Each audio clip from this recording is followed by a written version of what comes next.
Okey, Assalamualaikum. Salam sejahtera. Alhamdulillah kita dapat bersama dalam video ini.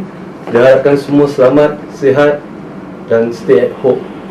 Okey, hari ini kita ada tetamu jemputan seorang senior agent, iaitu Abang Mio Harizan daripada Prudential Besen Takaful. Beri kat tepukan. Alhamdulillah, syukur kepada Allah SWT. Badan makin sihat, makan duduk rumah makan, berkurung ni asyik makan je. Okay. Faham So, je okay. Saya Alhamdulillah sihat, makin naik juga badan. Okey, hari ni kita nak kemukakan topik hibah takaful. So, boleh Abang Mio terangkan sedikit tentang topik hibah takaful ini? Pertama sekali nak ucapkan terima kasihlah kepada Fahan sudi menjemput Abang Mio ke studio. Cacat-cacat punya studio. Okay, Alhamdulillah. So, tajuk yang diberikan hibah takaful tu sebenarnya agak berat untuk Abang Mio, tetapi Abang Mio cuba untuk kupaskan satu persatu berkenaan hibah. Okey, hibah takaful. Sekarang ni hibah takaful sering kita dengari daripada corong-corong radio, kaca televisyen, masjid, apa semua orang ceritakan berkenaan hibah takaful. Okey, sudikan Abang Mio berikan sedikit petikan yang daripada Abu Hurairah radhiyallahu anhu bahawa Rasulullah SAW bersabda, saling memberi hadiahlah kamu sekalian agar kalian saling mencintai. Okey, hadis riwayat Al-Bukhari. Okey, apa itu hibah takaful? Hibah dalam bahasa mudahnya yang kita senang faham, dia dibuat ketika kita hidup. Okey, ketika kita hidup sebagai tanda kasih sayang. Bab kata yang paling senanglah kita nak cerita, hibah tu adalah hadiah. Okey, hadiah kepada siapa? Kepada orang yang tersayang. Siapa yang Farhan sayang? Tentulah keluarga, pasangan, adik-beradik. Okey. Sebenarnya konsep hibah tu meluas. Sayang pada siapa tu tak kira pada siapa, walaupun orang bukan Muslim. Kamu hendak hibahkan sebahagian hibah takaful tu kepada orang yang bukan yang kamu ada darah daging pun boleh. Itulah hibah takaful. Secara mudahnya nak faham, hibah tu hadiah untuk diberikan kepada orang yang kita sayangi. Simple. Soalan seterusnya pada saya, Okey, macam mana proses dia? proses Farhan tanya Abang Mio terus pada proses. Sebenarnya kita kena tahu fungsi dia dulu. Fungsi. Okey, Abang Mio cerita dulu apa fungsi hibah ni. Hibah ni adalah, hibah takaful ni adalah satu elemen penting di dalam pengurusan harta pusaka Islam. Okey, hibah ni dia ada hibah, ada wasiat, ada faraid. Okey, apa yang nak Abang Mio sampaikan adalah fokus more tu hibah takaful. Okey, hibah takaful ni adalah satu elemen di mana ia adalah satu hadiah atau pempasan melalui Prudential sebagai organisasi yang menguruskan untuk diberikan kepada penama yang telah diletakkan. Okey, bagaimana ia boleh dilakukan adalah sebagai contoh. Abang Mio bagi contoh lah, senang cerita dia senang. Farhan dah berkahwin. Okey, mempunyai seorang isteri. Farhan bekerja sebagai ejen insurans dengan berpendapatan bulanan 5,000 sebulan. Isteri Ustazah kafalah berpendapatan dengan 2,000 sebulan. Okay, total income Farhan dengan orang rumah adalah 7,000. Mustahil bagi Abang Mio nak katakan tiada komitmen ataupun hutang yang Farhan buat. Kebiasaannya dalam gaji 7,000 agak-agak Farhan berapakah komitmen bulanan kebiasaannya orang sekarang? 5,000. Okey, ini Farhan yang beritahu 5,000. So minus daripada 7,000 ke 5,000 ada 2,000. Okey, andai katalah satu hari nanti ditakdirkan Aan meninggal dunia, komitmen 5,000 tu ditanggung oleh siapa? isteri saya. Isteri dengan bergaji 2,000 tadi, komitmen 5,000. So dekat situ minus dah. Dia nak cari lagi 3,000 income. So bagaimana mungkin dia boleh meneruskan hidup tanpa ada lagi satu pendapatan yang selama ini dia orang hidup bersama. So kegunaan fungsi hibah tu, itulah dia, untuk memberi kelangsungan hidup, dapat some amount yang boleh memberi kelangsungan hidup kepada orang. Bukan nak menjanjikan kekayaan, tetapi boleh survive at least untuk pendidikan, komitmen dan hutang-hutang yang ditinggalkan oleh si mati.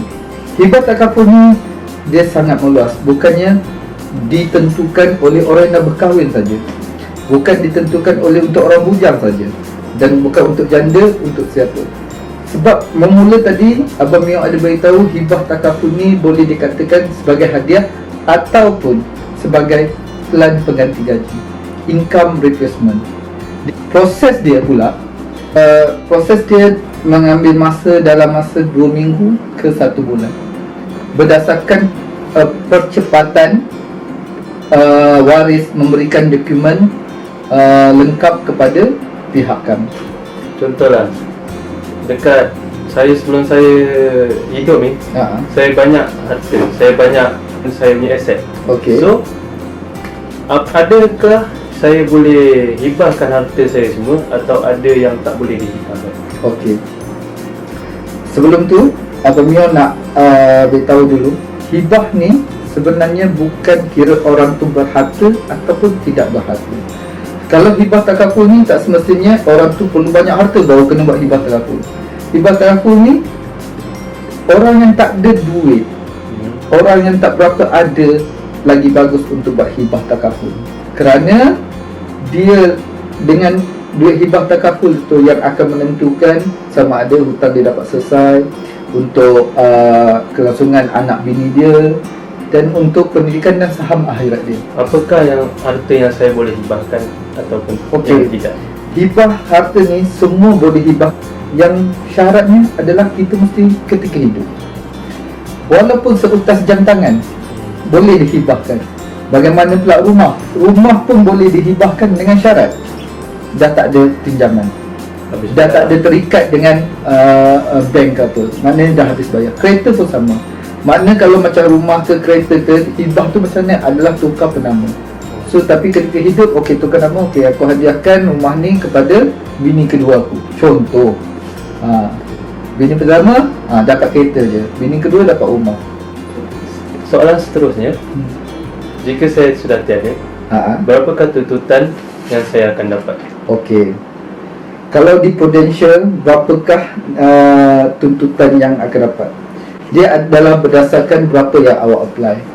Okey, tapi yang paling bagusnya kiraan secara matematik hibah takaful ni adalah, contoh kata gaji awak adalah 10,000 sebulan. Okey, setahun 120,000, 10 tahun 1.2 million. So bermakna kalau boleh kita buat hibah takaful ni adalah 10 kali gaji tahunan. Maknanya kena ada sebab orang yang kita tinggal tu boleh survive dalam masa 10 tahun. Bukan untuk dia jadi kaya, at least sementara nak tunggu duit faraid dicairkan. Kerana awak mesti tahu faraid bukannya sehari dua, sebulan dua boleh selesai. Memakan masa paling cepat pun setahun. Standard lah, standard 2 ke 10 tahun. Kalau tak ada fakta yang saya mengatakan tu, tak adalah pada 2018 banyak 67 bilion harta yang tak dituntut. So harap jelas lah. So sekarang, okey, so saya ada kurang faham sikit kat sini. Okey, tadi Abang Mio kata, andai kata saya sudah tiada, okey, so saya hibahkan saya punya harta kepada contoh seorang A, saya bagi nama. So B, andai kata lepas saya tiada seminggu, seminggunya pula orang yang A tak ada juga. Okey. So macam mana? Okey. Okey, soalan yang bagus. Sebab ini pun selalu ditanyakan oleh klien-klien saya. Dia letak penama apa semua. Okey. Farhan ambil hibah, andai kata Farhan ambil hibah 250,000. 100% Aan hadiahkan kepada isteri pertama Aan. Okey. Tapi lepas kematian Aan, isteri pertama pun meninggal. Seminggu lepas tu, tak sempat pun proses hibahnya. So, mana pergi duit tu? So, duit tu akan difaraikan. Tapi, anda kata Aan, okey, ada 200,000, Aan hibahkan kepada 2 orang. Isteri pertama, isteri kedua. Okey, 5. Dari kedua ada. Mana tahu. Cita-cita tu kena perlu ada. So 50%, 50%. Anda kata lepas kematian Farhan, yang isteri pertama pun meninggal. So 50% lagi isteri kedua tak meninggal. So isteri kedua ni terus boleh dapat 50%, lagi 50% perlu difaraikan. Macam tu. Okay, so saya berminat. Okay. So berminat bagaimana saya nak buat hibah takaful? Okey, mudah saja.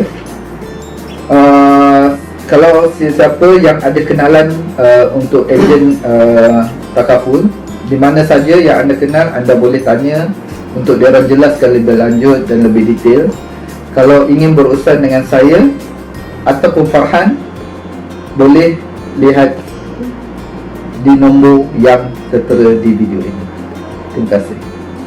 So, itu saja yang Abang Mio terangkan tu. Harap korang semua boleh faham, boleh dapat apa yang input-input Abang Mio nak berikan tu.